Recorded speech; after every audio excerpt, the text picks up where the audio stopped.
Olá pessoal, mais uma vez gravando vídeo aqui no canal e hoje eu venho lhes apresentar um diálogo dos que estão contidos aqui nesse livro do Mário Ferreira dos Santos, Filosofias da Afirmação e da Negação, que é esse livro aqui. Mas antes de falar do artigo e um pouco do livro, gostaria de pedir a se inscrevam no canal, ative as notificações. Na descrição do vídeo eu vou deixar um link, tá, para quem tiver interesse em adquirir esse livro do Mário, que eu recomendo fortemente, tá? E aí eu vou falar agora um pouco, então quem tiver interesse em maiores detalhes, uma análise mais aprofundada desse livro, no meu canal também já tem uma resenha que eu publiquei esses dias sobre esse Filosofias da Afirmação e da Negação. Bom, esse livro em si, falando rapidamente, é constituído de diálogos escritos pelo Mário, no mesmo sentido de que Platão escrevia os seus diálogos, né? Bom, então o Mário tenta reproduzir essa forma de escrita aqui. Dentre os diálogos, digamos que eles têm uma certa coerência interna entre os assuntos que vão sendo tratados, tá? Então, o personagem principal, digamos assim, o principal interlocutor nos diálogos platônicos, em sua maioria, não em todos, tá? Sócrates é o principal personagem, sendo que no final da carreira de Platão, das suas obras, Sócrates vai perdendo o protagonismo, né? Principalmente ali se a gente pegar as leis, por exemplo, o que nós temos é o estrangeiro, então já não aparece Sócrates como personagem principal. Enfim, aqui o personagem principal é o Pitágoras, em razão de vários fatores, dentre eles o fato de que o Mário era um seguidor da filosofia pitagórica e platônica. Então o personagem principal aqui é Pitágoras, que dialoga com alguns amigos, com alguns discípulos, digamos assim, a mesma maneira dos diálogos platônicos, tá? Então, como eu disse, eles possuem uma coerência interna em relação aos assuntos. Então, o primeiro diálogo é diálogo sobre a verdade e a ficção, diálogo sobre o fundamento de todas as coisas, diálogo sobre o ser e o nada. Então, ele começa por aqueles questionamentos se é possível conhecer a realidade, se a realidade é conhecível ou não, se a realidade se trata de uma mera projeção daquilo que cada um tem dentro de si, ou se a realidade é possível se conhecer ali integralmente, ou se nós conhecemos parcialmente. Ele vai fazendo isso aqui através desses diálogos, tá bom? Bom, e o diálogo que eu quero falar, especificamente, que eu vou lê-lo e comentá-lo, se chama Diálogos sobre os Preconceitos Modernos, tá? Mais um ponto. Esses diálogos aqui, então, eles vão acontecendo como se fosse no decorrer de um dia. Então, após as discussões, aí nós terminemos hoje esse assunto e aí nós continuamos no próximo dia. Então, aqui é uma continuação do diálogo anterior. Então, Pitágoras, então, prosseguiu. Creio ter abordado os principais aspectos que me havia proposto examinar. De minha parte, claro, declaro que muito teria que dizer, mas creio ter feito o suficiente para provar que a mente humana é apta a alcançar as verdades proporcionais à sua natureza. Jamais afirmei que somos capazes de alcançar a verdade exaustivamente, mas apenas as totalidades verdadeiras suficientes para permitirem que o homem possa constituir um saber especulativo sério e positivo, sem a necessidade de apelos constantes às formas de desespero e de covardias negativistas. Aqui, esse artigo é meio que uma síntese das ideias colocadas pelo Pitágoras nos diálogos anteriores, que ele vem discutindo todas essas questões. Que tantos males têm causado ao pensamento, sobretudo por terem sido inoculadas em cérebros desprevenidos, em mentes deficitárias por mentes deficitárias e malignas, e que provocaram o espetáculo dessa torre de Babel da filosofia moderna, dessa confusão quase total a ponto de, em vez de ter a filosofia avançado, ela recuou a estágios bem inferiores. É lamentável o espetáculo de homens guiados por preconceitos ignorarem deliberadamente a obra de grandes pensadores. Simplesmente porque formam eles parte de um credo que não é aceito pelo estudioso. Em muitas outras escolas de filosofia, faz-se um estudo rápido dos pré-socráticos. Analisa-se preconcebidamente Platão, salientando mais os aspectos literários da sua obra que os filosóficos, tentando-se até por certa dose de ironia no exame de sua concepção das formas. Depois, um pouco de Aristóteles, examina-se a decadência da filosofia grega, às vezes até com mais persistência, e daí se dá um salto de séculos e se cai em Descartes. Bom, aqui é claro que a crítica do Mário Ferreira dos Santos é justamente isso, né? O mau estudo dos filósofos pré-socráticos, né? Esses dias eu ainda me deparei com um especialista aí famoso falando, simplificando muito quem seriam Tales de Mileto, por exemplo, e Pitágoras, né?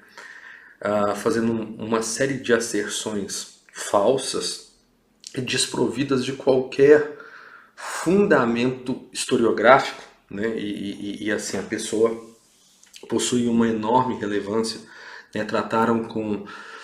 Tratou com enorme desdém como se Tales de Mileto e Pitágoras fossem pessoas que simplesmente houvessem copiado as escolas de filosofia egípcias. Mas aí me veio a seguinte pergunta, né? Bom, primeiro que de Tales de Mileto nós só temos fragmentos, nós não temos obras completas. Da filosofia, que você poderia dizer egípcia, nós não temos essa documentação. Então como que eu posso dizer se copiou em quê? A pergunta que eu faria se eu fosse um entrevistador. Em quais pontos? Onde ele copiou? Então ele não criou nada a mais. Da mesma forma Pitágoras, porque existe uma controvérsia até se saber se o Pitágoras histórico como personagem, pessoa, existiu. E quem foi ele? Porque basta você pegar um livro de história da filosofia que vocês vão observar que Pitágoras adota uma aura, chega um momento onde ele acaba se tornando um mito, né? Então até mesmo saber quais eram as ideias originais de Pitágoras ninguém sabe. Todo mundo teoriza, mas ninguém bate o martelo. Então como que eu digo que Tales de Mileto e Pitágoras eram playboys que foram estudar na melhor escola e só copiaram? Então assim, é uma visão totalmente temerária. Então não só da análise dos pré-socráticos, da própria filosofia de Platão, quando as pessoas simplificam ela dizendo não, para Platão existe o mundo material e o mundo das ideias, quando hoje se sabe que a filosofia de Platão, por exemplo, possui um terceiro andar. Eu já falei sobre esse terceiro andar da filosofia em outros vídeos aqui, quando eu comentei, só vocês pesquisarem a questão da obra completa, que eu tenho uma resenha aqui da obra completa de Platão em inglês, tá?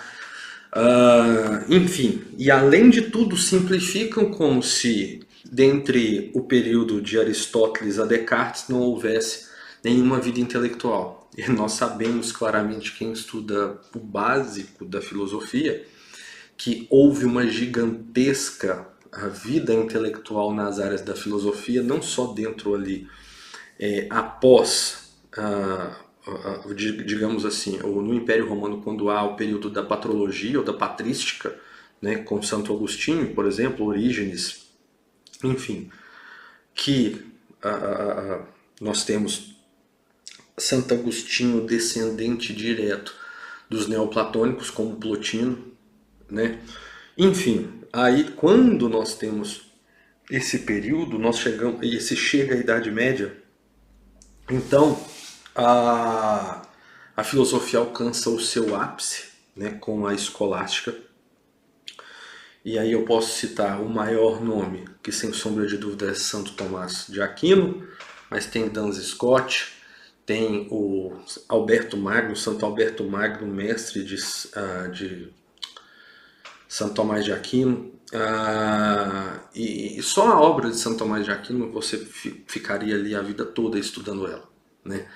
E como eu disse em outros vídeos, né, existe uma raiz as raízes de todas as ciências modernas que nós temos hoje estão com base nessa filosofia, seja ela a partir de Sócrates, Platão e Aristóteles, mas nós temos um indício de sabedoria enorme, por exemplo, quando se refere a Pitágoras e os seus desenvolvimentos filosóficos. Então isso aqui passa-se por cima e se simplifica, como eu disse, esse cidadão que fica aí simplificando as coisas como se fossem períodos muito simples de serem compreendidos e que não houve nada de interessante ali, né? Daí dá-se um pulo de salto de séculos e cá em Descartes, fazendo-se um silêncio quase total por toda a obra dos apologetas cristãos e da escolástica.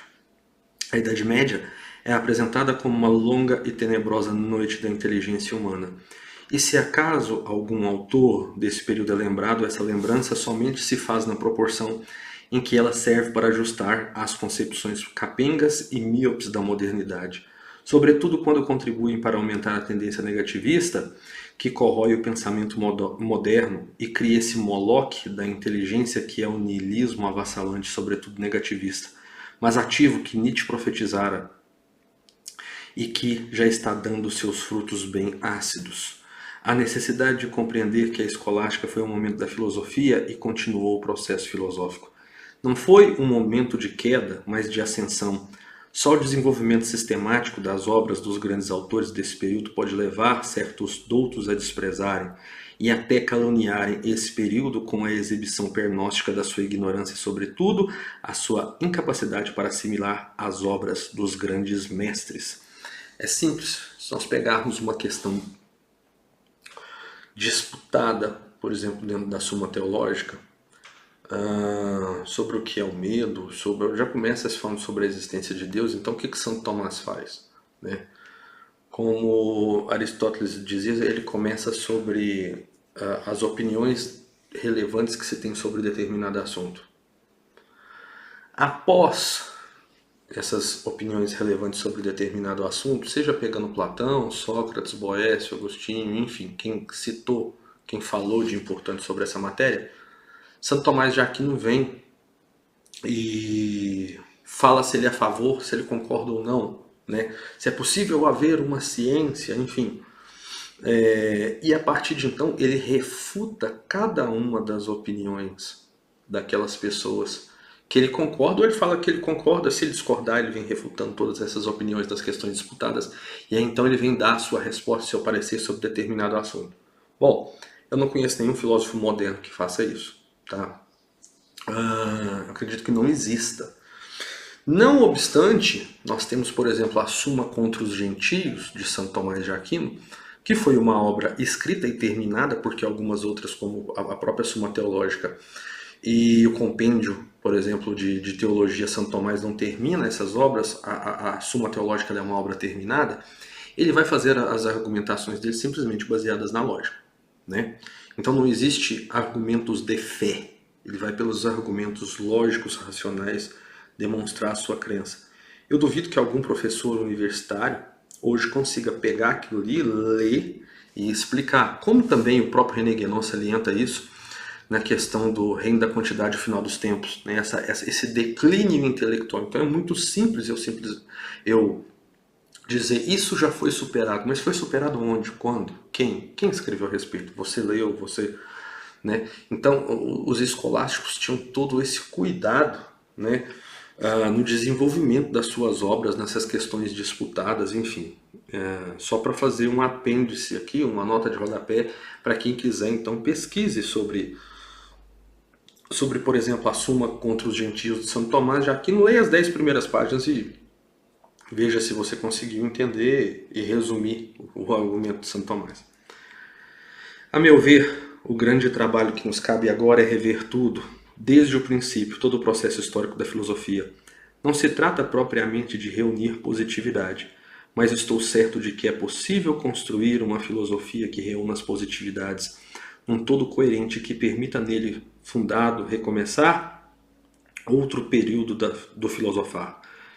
Mas para realizar tal empreendimento não conseguimos com tomadas de posição meramente negativistas, nem preconceitos sobre valores filosóficos que negam desde logo tudo quanto se fez nesse período, simplesmente porque nele predominou uma religião que odiava por todos os que desejavam a destruição dessa ordem em que temos vivido, julgando que, para se lutar pelo bem dos homens, é imprescindível destruir o passado, como se todo o passado fosse culpado pelas injustiças que uns exercem sobre os outros, como se o passado fosse o culpado de haver exploração do homem pelo homem, como se, acaso, os falsos libertadores da humanidade de posse dos cargos de mando e de poder não se manifestassem déspotas, mais cruéis exploradores, mais impenitentes do que todos que o passado relata. Né? Acho que o melhor exemplo disso foi o século XX com o comunismo, né? Que era justamente uma sociedade onde Deus era substituído pelo Estado. Jamais se conheceram na história brutalidades maiores do que as do nosso século, que o nosso século tem mostrado. Lembrando que esse livro do Mário foi escrito em meados do século XX. Jamais se assistiram aos domínios tão execráveis sobre povos em nome da liberdade ou da liberdade econômica dos homens. Nunca a exploração sobre os povos inteiros assumiu as proporções que hoje se verificam sob o falso nome de ideal de redenção humana. Nunca se matou tanto, tanto se assassinou, tanto se destruiu em nome dessa mesma redenção. E quem realizou essas execráveis manobras, senão precisamente aqueles que se apresentaram como os santarrões das novas crenças, os apóstolos dos novos ideais. Em nome desses ideais, em menos de meio século foram trucidados mais seres humanos em todas as guerras religiosas de todos os tempos. Meio século só de falsos idealistas fez tombar mais vidas que 20 séculos de trevas que eles proclamam. Essa é a lamentável verdade que se vê. E eis porque, de minha parte, desejo apenas contribuir dentro das minhas forças para colocar ao lado daqueles que lutam contra essas trevas que se querem impingir como luz, contra essas brutalidades que querem parecer libertadoras, contra esses assassinos que usam o nome eufêmico de depurações. Quem quiser ajudar-me, venha comigo. Os que quiserem adotar o outro método, ou com eles acumpliciar-se, que sigam o seu. Mas de minha parte, desde já os acuso de criminosos, de inimigos da humanidade, de traidores da sua espécie. Depois disso, prefiro silenciar um pouco. E foi o que Pitágoras fez, porém ninguém falou, só Arthur revelava um apoio incondicional. Paulsen baixara a cabeça e parecia dobrar-se sobre o peso da própria consciência. Ricardo cerrara os lábios com energia. Josias parecia levar o pensamento algo distante, como se estivessem alheio a tudo o que ouvira. Vítor tinha um sorriso sarcástico nos lábios. Reinaldo tamborilava com os dedos na mesa. Os outros todos pareciam atônitos. Em suma, ninguém se atrevia a romper o silêncio e a maioria demonstrava respeitá-lo. Pitágoras, percebendo que dependia dele apenas sair daquele estado de coisas, pôs-se então a falar. Ainda é longo o nosso caminho, e estou pronto a percorrê-lo. Há muita coisa para examinarmos juntos. Querem propor alguma para que aproveitemos nosso tempo ainda esta noite? E o próximo diálogo que o Mário Ferreira dos Santos vai falar é um diálogo sobre Deus. Bom, aqui, como é possível perceber, é o próprio Mário falando, né, sobre essas trevas que não só filosóficas de um modo geral, né, dentro da própria filosofia e o niilismo que assolou tantas pessoas, né, tantos autores, como eu sempre cito aqui o caso do Dostoiévski, né, e a sua crítica a esse niilismo que invade a Rússia.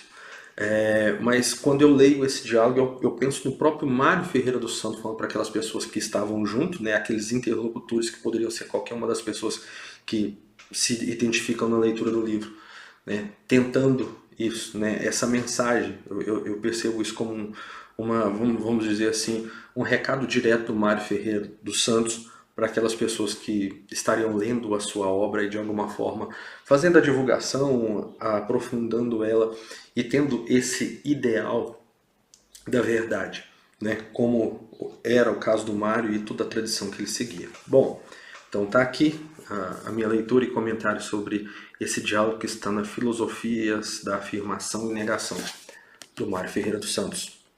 Espero que vocês tenham gostado. Um abraço e até a próxima.